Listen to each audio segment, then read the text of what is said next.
Hello students.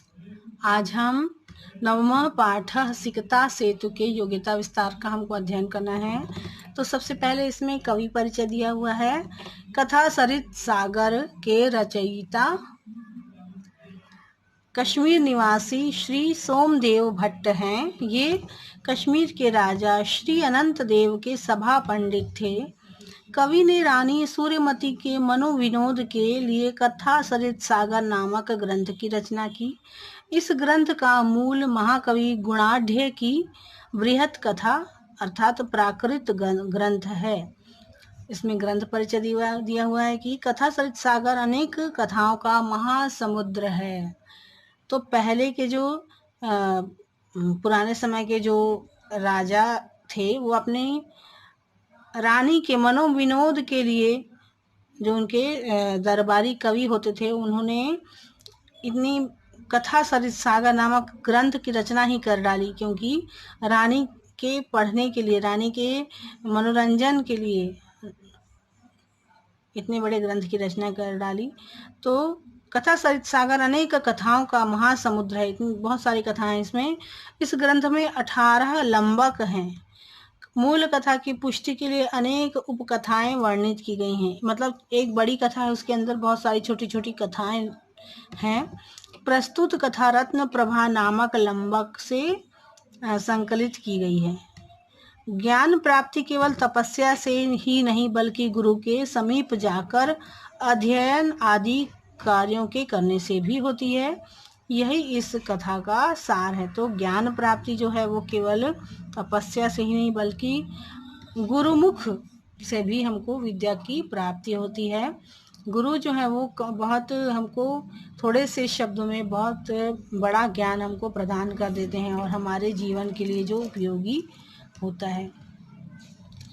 पर्यायवाचिनः शब्द, इसमें बहुत सारे पर्यायवाची शब्द भी दिए हुए हैं, जैसे कि इदानीम का है अधुना सांप्रतम संप्रति। इदानीम का अर्थ है अधुना सांप्रतम संप्रति। जलम का वारी उदकम सलिलम है ना, इसका नदी भी हो सकता है।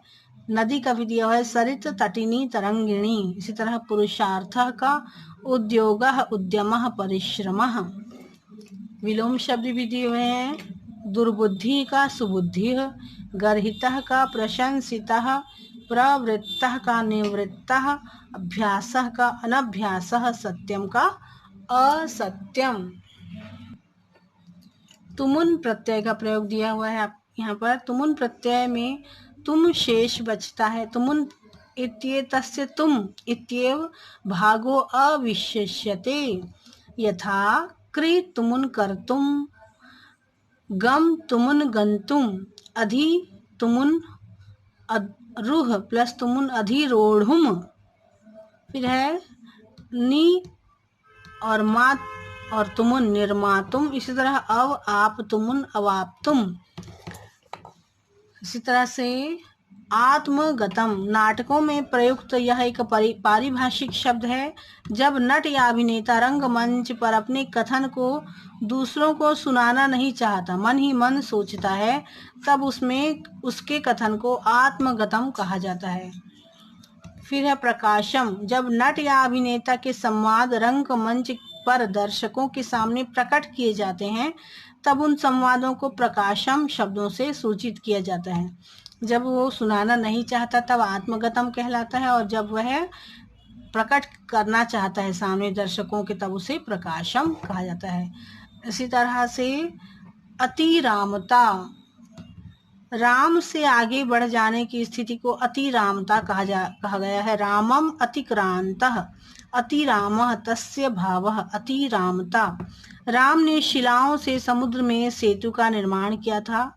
विप्र रूपधारी इंद्र को सिकता कणों से सेतु बनाते देख तपोदत्त उनका उपहास करते हुए कहता है कि तुम तो राम से भी आगे बढ़ जाना चाहते हो, क्यों? उन्होंने तो शिलाओं से समुद्र में सेतु का निर्माण किया था और तुम तो केवल रेत से ही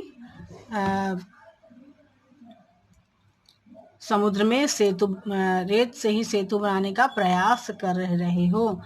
इसी तरह से निम्नलिखित कहावतों को पाठ में आए हुए संस्कृत वाक्यांश में पहचानिए। ये आपके लिए करने योग्य कार्य है। सुबह का भूला शाम को घर लौट आए तो भूला नहीं कहलाता, या फिर मेरी आंखें खुल गई। यह है आपके पाठ में आपके दिया हुआ है, तो ये आपको जानना चाहिए कि ये वाक्य जो है वो कहाँ पे प्रयुक्त किया गया है। इसी तरह से आंजनेयम, अंजना के पुत्र होने के कारण हनुमान को आंजनेय कहा जाता है।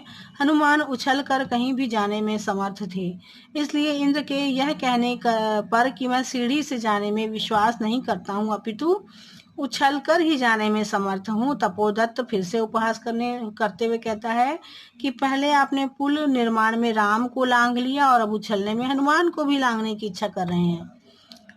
आगे है अक्षर ज्ञानस्य महात्म्य विद्याधनम सर्वधन प्रधानम किम किम न साध्याति कल्प लतेव विद्या यह पठति लिखति पश्यति परिपृच्छति पंडिता नुपाश्रयते तस्य दिवाकरण किरणैः नलिनी दलमिव विकास्यते बुद्धिः।